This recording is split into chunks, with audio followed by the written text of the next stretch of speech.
Good morning मेरे प्यारे बच्चों। अमित इंडियन एजुकेशन के ऑनलाइन प्लेटफॉर्म पे आप सभी का हार्दिक स्वागत और अभिनंदन करता हूं बेटा। ये हमारा पार्ट 4 होगा। ये हमारा वास्तविक संख्याओं का लगभग ये लास्ट वीडियो होगा बेटा। वैसे देखो, कोशिश करते हैं कि इस वीडियो में पूरे जो क्वेश्चन होंगे इस तरीके के वो हम पूरे कंप्लीट कर लेते हैं। अगर नहीं कंप्लीट होता तो नेक्स्ट पार्ट जो होगा पार्ट 5, उसमें वास्तविक संख्याओं को पूरा कंप्लीट कर देंगे। ठीक है, फिर इसके बाद 2-4 रैखिक समीकरणों पर हम सीधा आएंगे। ठीक है बेटे, तो चलते हैं, देखते हैं पार्ट 4 में किन किन क्वेश्चन बात प्रकार के जो क्वेश्चन आएंगे उन पर हम अध्ययन करते हैं। ठीक है बेटे,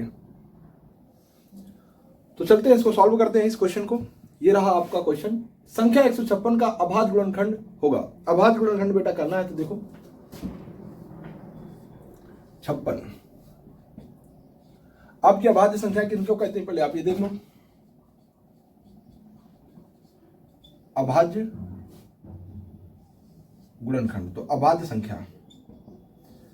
संख्या कौन होता है? 2 होता है, 2 के बाद 3 होता है, 3 के बाद 5 होता है, 5 के बाद 7 होता है, 7 के बाद 8, 9, 10, 11 फिर होता है, फिर 11 के बाद 13 होता है, 13 के बाद 13, 14, 15, 16, 17 होता है। इसी तरीके से डॉट डॉट अनंत होती है बेटा संख्या। ठीक है, यानी स्वयं का स्वयं में भाग जाता है, उनको अभाज्य संख्या कहते हैं। ठीक है, 2 में किसी का भाग नहीं जाएगा, 1 और 2 के अलावा। 3 में सिर्फ 3 का जाएगा और स्वयं का जाएगा, यानी 3 का 3 में जाएगा और 3 में 1 का भाग जाएगा। 5 में 5 का 5 में जाएगा, 5 का यानी 5 ही से जाएगा और 1 से जाएगा, यानी 5 को स्वयं से जाएगा और 1 से जाएगा। इस प्रकार की संख्याओं को हम अभाज्य संख्या कहते हैं बेटे। अब देखो, इसमें सबसे पहले हम 2 से देंगे भाग। 2 से देंगे तो 2 सत्ते 14, बचा कितना? 1, इसको देंगे 2 अट्ठे 16। फिर 2 से देंगे 2 तिहाई 6, 1 बचेगा 18 हो जाएगा, 2 नवाई 18। फिर 3 से करेंगे, 3 एकम 3 और 3 त्रिका 9। फिर बेटा ये 13 से जाएगा, 13 एकम 13। तो कहने का तात्पर्य क्या आया? 2 कितने बार आया? 2 बार आया, तो घात 2 की घात 2 लगा दी, 3 13। ये आपका ऑप्शन देखो कौन सा आया, 2 की घात 2 इंटू 3 इंटू 13। ये आपका ऑप्शन राइट आपका भी होगा। ठीक है, इसके बाद बेटा हम चलते हैं क्वेश्चन नंबर 2 पे। देखिएगा बच्चों, इसमें क्या कह रहा है? कह रहा है किसी धनात्मक पूर्णांक। आप लोग धनात्मक पूर्णांक तो जानते हो बेटा, धनात्मक पूर्णांक आप जानते होंगे।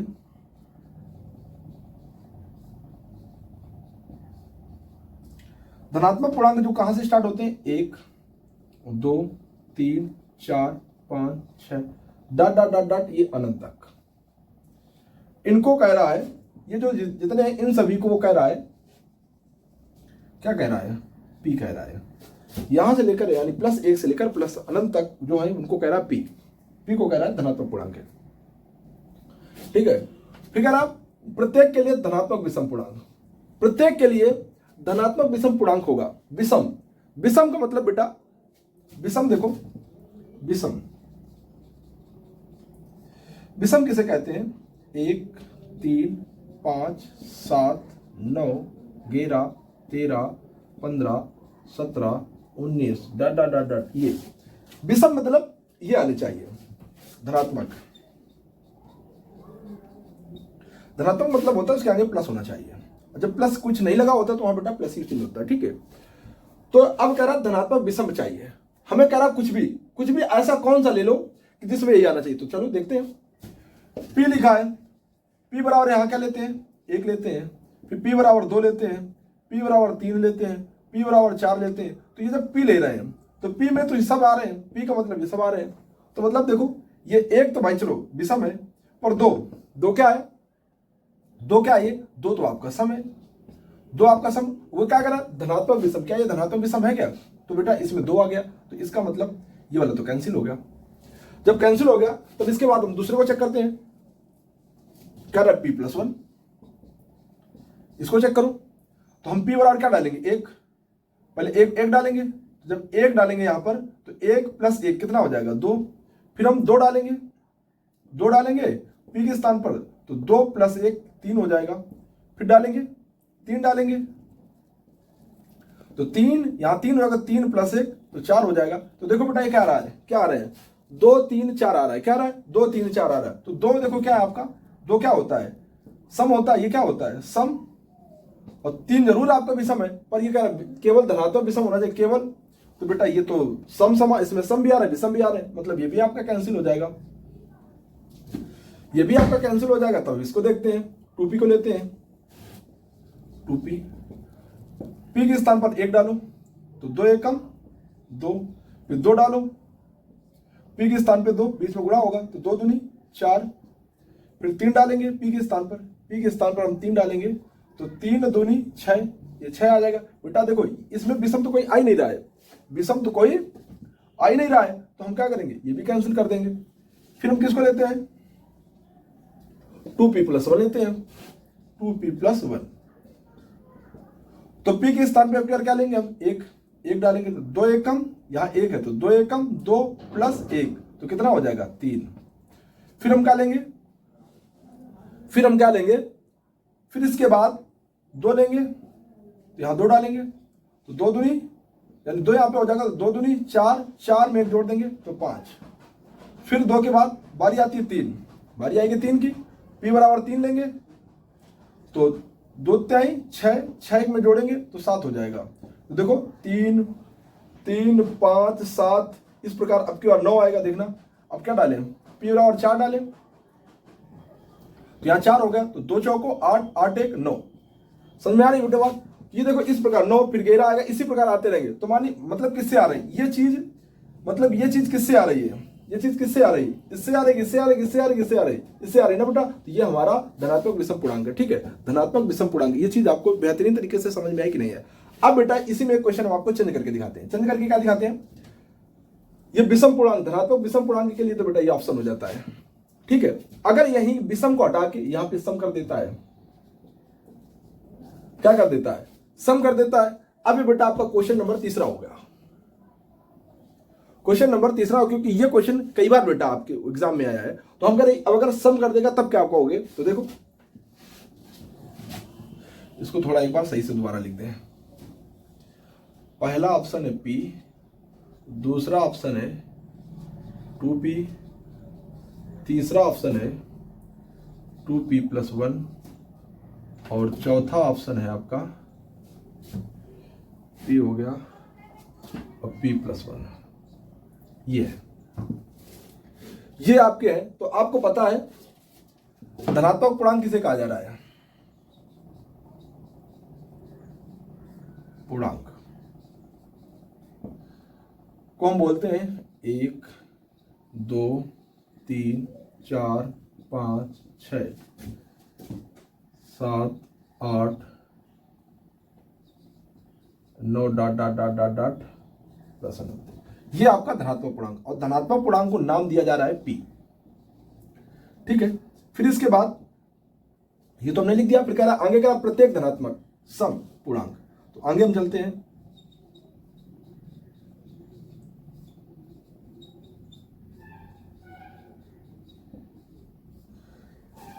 कह रहा धनात्मक सम पूर्णांक की बात कर रहा है, धनात्मक सम पूर्णांक की बात कर रहा है। धनात्मक सम पूर्णांक जानते होंगे किनको कहते हैं, 2 4 6 8 10 12 14 16 ... प्लस अनंत तक। यह चीज की जिससे आ जाएगी वही हमारा ऑप्शन करेक्ट होगा। चलते हैं, यहां लिखा है p, तो p बराबर क्या है, p बराबर 1 2 3 4 5 6 7 ये चीजें आ रही हैं। p में तो ये सब आ रहा है, हमें तो लाना ये है, बात तो ये तो यहां से कैंसिल हो गई। फिर हम इसको चेक करते हैं, p + 1, किसको चेक करते हैं, p + 1।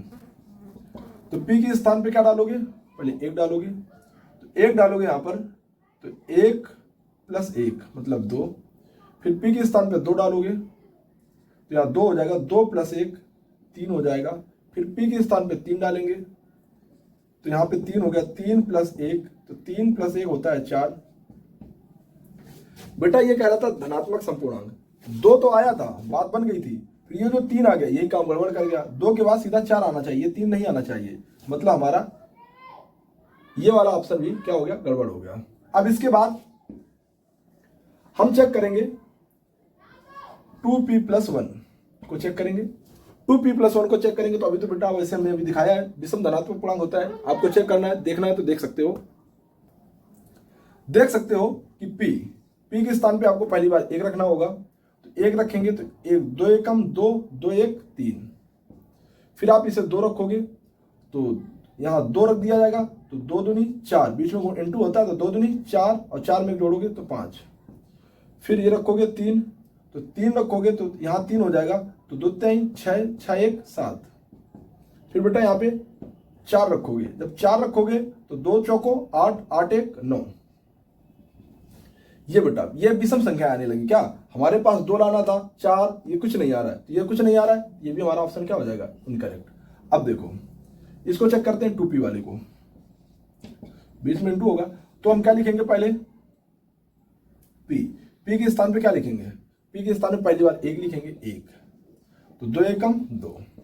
फिर p के स्थान पे क्या लिखेंगे, p के स्थान पे 2 लिखेंगे, तो 2 दूनी 4 हो जाएगा। फिर अब 3 लिखेंगे बेटा, 3 लिखेंगे, 3 का गुणा 2 में करेंगे, 3 दूनी 6। फिर 4 का रखेंगे तो यहाँ 4 रखेंगे, तो 4 दूनी 8। फिर 5 रखेंगे p के स्थान पर, 5 रखेंगे, 5 दूनी 10।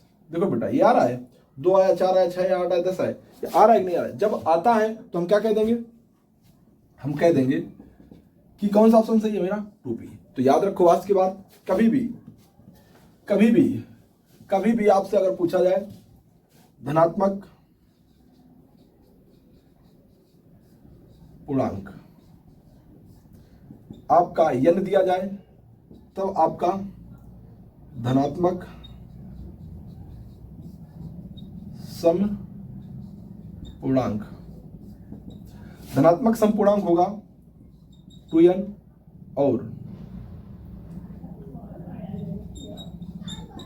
और धनात्मक विषम पूर्णांक, धनात्मक विषम पूर्णांक होगा 2n+1।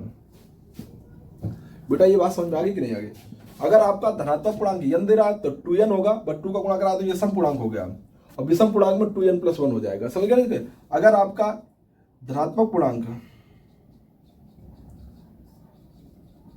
अगर वो कहते x है, तो सम पूर्णांक आपका हो जाएगा 2x, विषम पूर्णांक की बात करें तो 2x+1।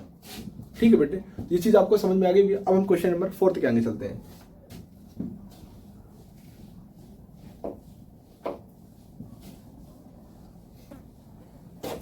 क्वेश्चन नंबर 4 हमारा देखिएगा, तो देखिएगा बच्चों, ये रहा आपका क्वेश्चन नंबर 4। इसमें क्या कहा जा रहा है कि पहली संख्या आपका ये है, दूसरी संख्या ये, इन दोनों संख्याओं का एलसीएम ये दिया गया है।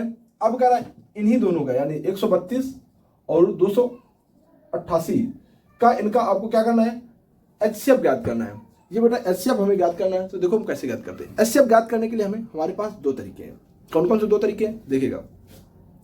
पहला हमारे पास 3 तरीके से लगा सकते हैं। एक तो हमारे गुणनखंड विधि होती है, उससे हम कर सकते हैं। दूसरा एक सूत्र होता है, उसके माध्यम से कर सकते हैं। एक तीसरा होता है यूक्लिड विभाजन एल्गोरिथम के माध्यम से हम कर सकते हैं। ठीक है, तो यूक्लिड विभाजन एल्गोरिथम बाद में हम बेटा आपको सिखाते हैं। ठीक है, जब इसका अभी हम एक सवाल इस पर अलग से देंगे। ठीक है, चलो इसी से हम सारी चीजें हम बता देते हैं अभी। हाँ देखो, तीनों विधियां हम बता देते हैं इसी में। तो पहली फर्स्ट विधि,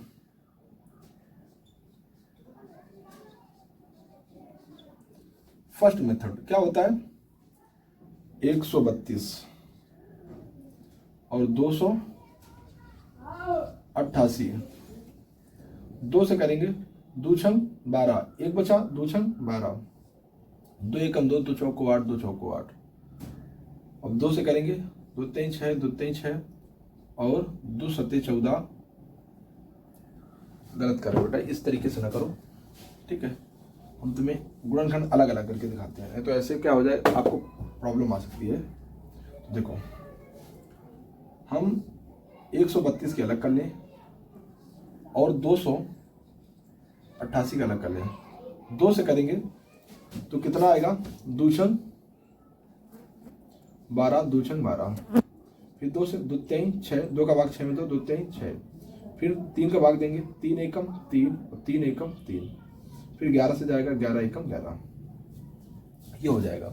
फिर इसके बाद हम इसमें देंगे तो क्या हो जाएगा, 2 से देंगे 2 एकम 2, 2 चौको 8, 2 चौको 8, फिर 2 से देंगे 2 सत्ते 14, 2 दूनी 4, फिर 2 से देंगे 2 तेईस 6 और 2 छंग 12, फिर 2 से देंगे तो क्या हो जाएगा 18 दूनी 36 और 2 नवा 18, फिर इसके बाद 3 से 3, फिर इसके बाद 3 एकम 3। ये हमने कर लिया। अब इसके बाद हम क्या करेंगे, क्या लिखेंगे 132 को लिखेंगे। क्या है इसके गुणनखंड 2 गुणते 2 गुणते 3 गुणते 11। दूसरी संख्या उसके बाद गुणनखंड क्या है 288 के 2 गुणते 2 गुणते 2 गुणते 2 गुणते 2 कितने बार है 1 2 3 4 5 बार है 1 2 3 4 5 इंटू 3 इंटू 3। तो देखो बेटा यहाँ पे एचसीएफ क्या होगा, एक ये संख्या कटी, एक ये संख्या कटी और एक ये संख्या कटी। यहाँ पे इतना कटे तो आपके पास कितना आ गया 2 और ये संख्या 3 कटी। मतलब जितनी संख्याएं कटती बेटा उनमें से एक संख्या ली जाती है, उनका गुणा कर लो तो 2 दूनी 3 दूनी 6 और 6 दूनी 12। तो आपका एचसीएफ कितना आ गया 12 आ गया। ठीक है, ये आपका गुणनखंड मेथड है। अभाज्य गुणनखंड की विधि से आप इस तरीके से लगा सकते हो। फिर इसके बाद सेकंड मेथड,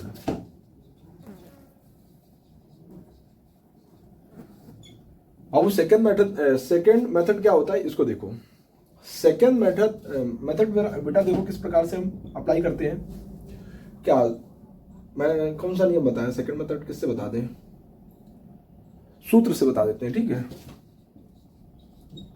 देखो बेटा सूत्र से बताते हैं। सूत्र क्या होता है, पहली संख्या इंटू दूसरी संख्या बराबर एलसीएम इंटू एचसीएफ, ये हमारे पास सूत्र होता है। ठीक है बेटा, देखो पहली संख्या क्या लिखा है, पहली संख्या आपकी पहली संख्या कितनी है 132 इंटू ये क्या लिखा है दूसरी संख्या, दूसरी संख्या आपके पास कितनी है 288। ठीक है, इसके बाद आपके पास एलसीएम, एलसीएम आपके पास कितना है 3168 इंटू एचसीएफ तो हम क्या करेंगे, ये आपका इंटू में है तो आपको पता होगा बेटा भाग में आ जाता है, तो 132 इंटू 288 आपको पता होगा 132 इंटू 288। ये बेटा मल्टीपल में है तो डिवाइड में आ जाएगा 3168, बचेगा एचसीएफ। कहने का तात्पर्य बेटा मेरी बात सुनी जाए कि हम जो चीज अगर प्लस में होती है तो वो माइनस में हो जाती है, जो माइनस में होती है वो प्लस में हो जाती है, जो गुणा में होती है वो भाग में हो जाती है। उसी प्रकार ये गुणा में है तो क्या हो जाएगा भाग में, जो भाग में होता है वो गुणा में चला जाता है। ठीक है, अब हम 2 से काटते हैं, कितने से काटते हैं 2 से, तो 2 से काटेंगे कितना आएगा, पहली बार 2 छंग 12 और 2 छंग 12, इसको 2 से काटेंगे तो कितना आएगा, 2 से काटेंगे तो 2 एकम 2, 2 पंचे 10, 2 पंचे 10, एक बचेगा 2 अट्ठे 16, 2 चौको 8, फिर 2 से काटेंगे तो यहाँ आ जाएगा 33, 2 सत्ते 14, एक अच्छे कटेगा तो 2 नवा 18, 2 दूनी 4, फिर क्या है 3 से कटेगा, 3 से कट जाएगा, 3 एकम 3 और 3 एकम 3 और 3 एकम 3, 3 से इसको काटो, 3 दूनी 6, एक बचा, तिछक 18 और बचा कितना 1, इसको दे देंगे 3 चौको 12, ये कट जाएगा। फिर क्या 11 से कटेगा, 11 11 दूनी 22 कट जाएगा, 11 दूनी नहीं दिख रहा है, चलो देखते हैं बेटा, इसको इस साइड लिख लेते हैं, यहाँ वो लिख लेते हैं, ये भी 11 है, नहीं काटे अभी, तो 11 इंटू 288 बटे 264 एचसीएफ। तो इसको बेटा यहाँ पे हम काटेंगे 11 से, 11 दूनी 22 बचे 4, 11 चौक 44। अब इसको 2 से काटेंगे तो यहाँ आ जाएगा 12, इसको 2 से काटेंगे तो 2 एकम 2, 2 चौको 8, 2 चौको 8, 12 से काटेंगे 12 बराम 144। तो HCF कितना आ गया 12। ठीक है, इस प्रकार भी हम बेटा HCF निकाल सकते हैं। तो आपका फर्स्ट मेथड ये, यानी प्रथम विधि आपकी है, सेकंड विधि आपकी है, HCF आप ज्ञात कर सकते हो। ठीक है, जैसे आपको, क्योंकि आपको जिससे आपको सरल लगे आप उससे करो, ये आपका HCF। ठीक है, अब यूक्लिड विभाजन एल्गोरिथम के माध्यम से एक बार देख लेते हैं कि HCF कैसे निकलता है। ठीक है बेटे, तो बच्चों यूक्लिड विभाजन एल्गोरिथम होती क्या, पहले ये आप बताओ।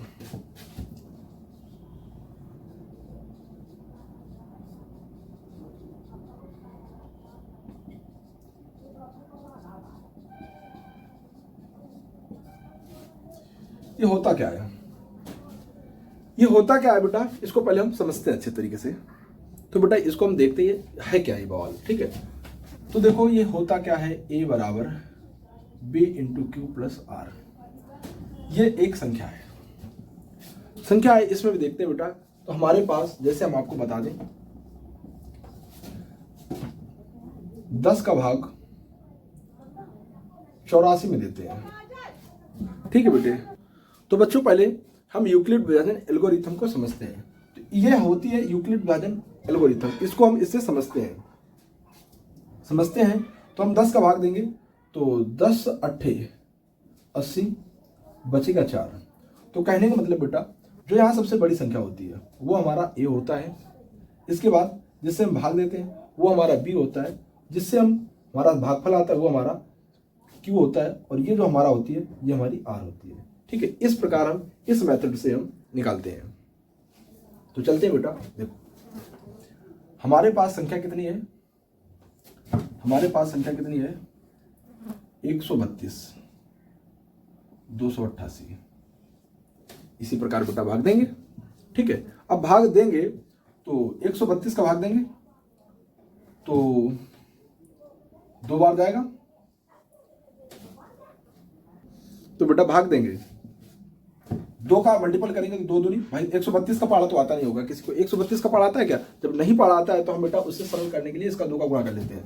तो 2 दूनी 4, 3 दूनी 6, 2 एकम 2, दे दिया। बचेगा कितना, 8 में 4 जाएगा 4 बचेगा, 8 में 6 जाएगा 2 बचेगा। इसके बाद तो आप जानते हो नीचे वाले को कहते हैं R, इसको कहते हैं Q, इसको कहते हैं A, इसको कहते हैं B। समझ बेटा बात आ गई कि नहीं आ गई। तो कहने का तात्पर्य ए हमारे पास कितना है, ए हमारे पास 288 है। बी देखो बेटा कहाँ बना है, यहाँ पे। तो बी हमारा 132 है इंटू क्यू हमारे पास कितना है 2 है, और आर हमारे पास कितना है 24 है। ये बेटा लिख लेते हैं इस प्रकार। ठीक है, फिर इसके आगे बेटा देखो क्या करते हैं। तो बेटा अब इसके आगे क्या करेंगे, आगे इसमें क्या करेंगे वो देखो। इसके बाद इसको बेटा हम हटा देते हैं यहां से। अब इसमें फिर क्या होता है, फिर इसमें प्रमेयिका लगाएंगे। प्रमेयिका क्या लगाएंगे कि इसमें ये संख्या और ये संख्या, इनको फिर से लिखेंगे। ये हमारा बी होता है और ये हमारा आर होता है, यानी बी और आर को फिर लेंगे। बी आर को फिर लेंगे तो हमारे पास क्या हो जाएगा 132 और 224, सॉरी 24 और 132। इनमें फिर बेटा हम यूक्लिड विभाजन एल्गोरिथम फिर लगाएंगे। फिर लगाएंगे तो देखो 24 का 132 तो देंगे कितने बार जाएगा, कितने बार जाएगा 24 25 चौको 100, 6 बार जाएगा। तो 6 चौक 24, 6 चौक 24 हासिल लगा 2, 6 चौक 24 हासिल लगा 2, 6 दूनी 12 और 12 2 14। तो कितना बचेगा, 12 में 4 जाएगा 4 बचेगा। इसके बाद यहां बचेगा 2, फिर 12 में ज्यादा हो गया, सॉरी गलत हो गया।